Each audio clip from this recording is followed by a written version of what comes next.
Welcome to the Crystal Self-Healer Podcast. I'm Corissa Weaver. On this podcast, we blend the magic of crystals with the science of psychology to help you break free from chaos, ditch the overwhelm, and master your emotions so you can have more energy, get more done, and feel better every day. Get ready to unlock your intuition and restore your true power as we cover how you can transform your life using crystals and self-awareness. Are you ready to get started? All right, let's go.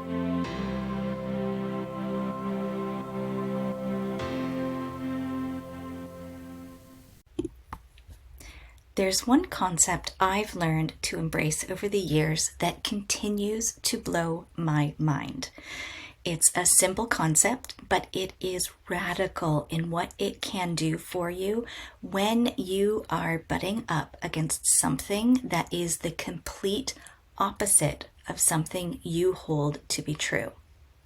When you're fighting against what is going on around you, applying this concept can bring about a profound sense of peace and help you release some of the subconscious thoughts and programming you may not realize are driving your emotions. In this episode, we're going to discuss how to create emotional peace in the face of contradiction with Optical Calcite by exploring how two things can be true at the same time. I don't know if you watched the Barbie movie, but there was a scene when America Ferrera's character had a monologue that covered many of the contradictory expectations and standards that are applied to women. Many of these afflict empath and highly sensitive women as well, but often on a deeper level when you consider we want to avoid conflict and help everyone else before ourselves. And while it can be true that many women haven't felt afflicted by these statements, there are plenty of women who have. And that right there is an example of how two things can be true at the same time. While the concept of two contradictory truths coexisting in a movie script may garner some laughs or be easily dismissed, how does this phenomenon manifest in our everyday lives? You could start by looking at the cognitive dissonance many women feel when it comes to deciding whether to take care of themselves because their health is important, yet not taking care of themselves because the people they care about need them. You could explore the love you feel for someone who happens to not be good for you because they hurt you either emotionally or physically. You could also consider the actions and behaviors taken by others that affect you and how they don't have any weight or meaning when it comes to the worth and value you hold in this world. These are some of the places where many highly sensitive women feel conflicted, find themselves doing mental gymnastics in an effort to reconcile the contradictory thoughts with deeply held values and beliefs, and then experience stress, overwhelm, and anxiety as a result. I'll share an example from early in my healing when my kids were way younger than they are now, and I was in charge of most of the daily running of the household and the daily lives of the kids. I had a rule that dinner was at 6 p.m., and there was very little that I would allow to derail that time on the schedule. Quite often, hubs would be late or miss dinner altogether, which created a strong emotional response in me. At this point in my healing journey, I had very little mental and emotional space for ambiguity tolerance and always found myself fighting against the hubs on this issue. Ambiguity tolerance refers to an individual's ability to accept and work with ambiguity, uncertainty, and conflicting information. Researchers have found that if someone is intolerant of ambiguity, that this can be detrimental to mental health and lead to depression when experienced along with stressful events and negative repeated thoughts. And in this example, I had a very rigid, concrete, or unchanging expectation around when dinner was supposed to happen. And when the issue with the hubs arose, eventually I started to interpret that he didn't want or care enough about me to be home with us. A totally unhelpful interpretation within this situation. You could say that the absence of making an effort to be home for dinner with the family is inconsiderate, even rude. And in real time, I would have wholeheartedly agreed with you. However, for his absence to be inconsiderate or rude, it would also have needed to be intended by him to be spiteful. Some people are forgetful. Some people mean well, but things like time get away from them. And because I was holding an expectation that I was unwilling to deviate from, I was incapable of considering that something other than my expectation could be true. What I needed to work on first was to recognize that he didn't always set out to disappoint me by not being home in time for dinner. He wasn't purposely choosing to come home right when the kids were nestled into bed after all the effort of the bedtime routine and shenanigans that accompany kids and going to bed. He wasn't sinisterly planning to add to my overwhelm and exhaustion by not being home for dinner and the bedtime routine. He could be distracted and still love me. Those two things can be true at the same time. He could be late for dinner and still care deeply for me. Those two things can be true at the same time. I could have had compassion for the pressures he was experiencing at work or within his schedule, but not need to condone the way it disrupted and negatively affected the family routine or the rules I was upholding. There is a big difference between having compassion for someone and condoning undesirable behavior. And if you're experiencing mental, emotional, or physical abuse from someone, I urge you to seek support from a professional who specializes in dealing with these more serious situations. However, if you find yourself caught in preventable conflicts, wrestling with self-doubt, or feeling constrained by rules and expectations, whether self-imposed or imposed by others, that hinder your ability to live life on your terms, that's the work I can help you with, because the moment you choose to shift these dynamics, you'll be able to overcome stress and reclaim a sense of balance and clarity. How do you give yourself permission to live boldly when you fear how someone else will react or possibly reject you? How do you have your own back when you worry about whether people can love you unconditionally?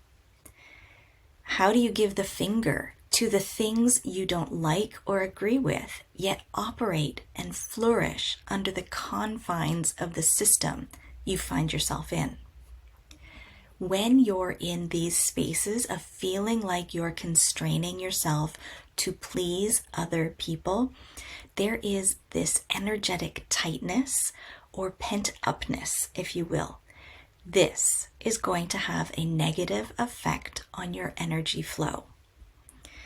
When you're oscillating between the force of who and what you want to be and the resistant pressure of who and what you think you need to be, It's as if you're building an energetic dam that prevents your experience from being, from flowing, from experiencing a stress and anxiety-free life.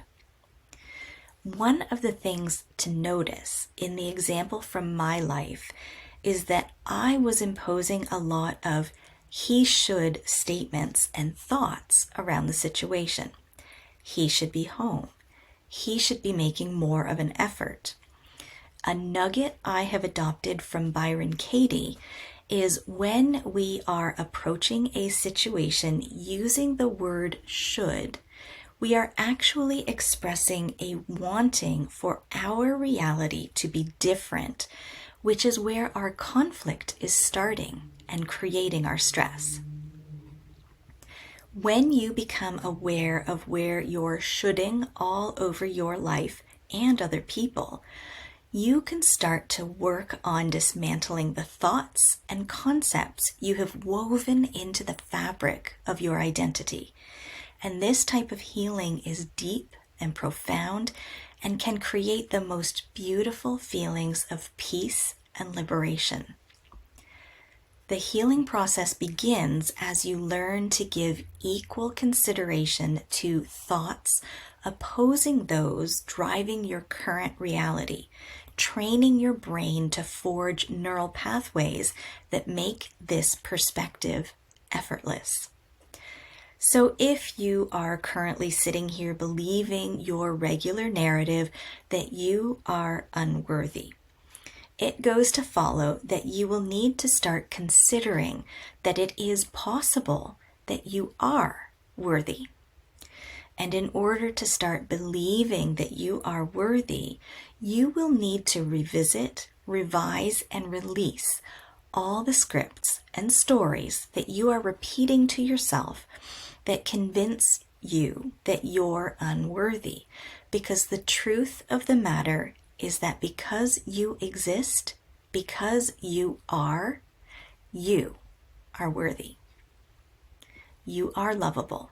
You are perfect, just the way you are.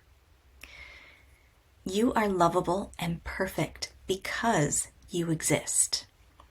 You can love someone and not want to have them in your life. You can respect someone and not need to follow their advice. You can be successful even when you make mistakes. You can learn new things even when you think you know it all. You can laugh even when times are tough.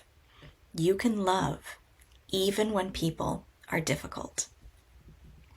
The question is whether you want to live by rules that hold you prisoner or set yourself free to experience all the things you want to. The beliefs you hold can be subtle in how they create a false narrative in your life, setting you up to fight against the reality of your worthiness and the reality of what is going on around you. And when the systems that we live in that exist within our society don't support you, you heal by embracing that two things can be true at the same time, and they don't need to mean anything negative about you or take away from your worth. In the Course of Miracles, one of the first concepts you go through is learning that nothing is what you see or what you think it is. That everything you think is because you have made it that way. Everything you see around you is neutral, without meaning. Your job is to see where you have created meaning and understand that the meaning you have attributed is just a narrative, one that you may want to hold on to, or one that you may want to release. How do you create neutrality when you look at all the things around you? You dig into your thoughts, your judgments, your expectations, and you choose to focus on the ones that allow you to feel the sense of wholeness and well-being that you crave, and doing it in a way that isn't through force. If you're feeling force or resistance, you need to go deeper and find the thought that is truly driving the belief. I'm going to invite you to use the Charmed Morning Ritual worksheet to help you dig deeper in finding the grounded awareness you need to uncover where you feel conflicted, where you're struggling to reconcile the conflicting thoughts, and experiencing stress, overwhelm, and anxiety, so you can start to create a more embodied and aligned approach to how you want to live your life. When I'm struggling with the duality of things, which in itself isn't true because things are never just black and white, but anyway, when I'm struggling to see things from a different perspective, I love to work with Optical Calcite, also known as Iceland spar. This clear crystal splits and refracts light, supporting you in being able to see things through a different lens or with different perspective. You can infer from its clarity that optical calcite is supportive for clearing energetic blockages and allowing you to see clearly and recognize the self-imposed limitations or beliefs you hold, allowing you to replace them with more aligned desires. The beautiful thing about the world around us is that there are examples of what is possible all around us, everywhere. Women who embody what you desire to create for yourself. And to that, I want to remind you that you already hold that potential inside you. Your job is to remind yourself that this is possible for you too. If you are willing to dismantle all the black and white, this and that type of thinking that is getting in the way, so that you don't have to feel conflicted when contradictory truths exist. If you're interested in doing this work, start by downloading the Charmed Morning Ritual worksheet, linked in the show notes. And if you want to take this work deeper, I invite you to schedule a complimentary discovery call to learn more about how I can help you. This episode has been brought to you by Optical Calcite and the paradox of two things can be true at the same time. May we all embrace our inherent perfection and worthiness, recognizing that our flaws do not diminish our capacity to love and be loved. Blessed be, my friends. All right, my friends, that wraps up this week's episode. Thank you for joining me here today on the Crystal Self-Healer podcast. If you haven't already, hit subscribe, leave a review, and take the What Crystal is Best for You quiz linked in the show notes. Join me again next week as we continue to demystify crystals, how your brain works, and how you can use them so you can have more energy, get more done, and feel better every day.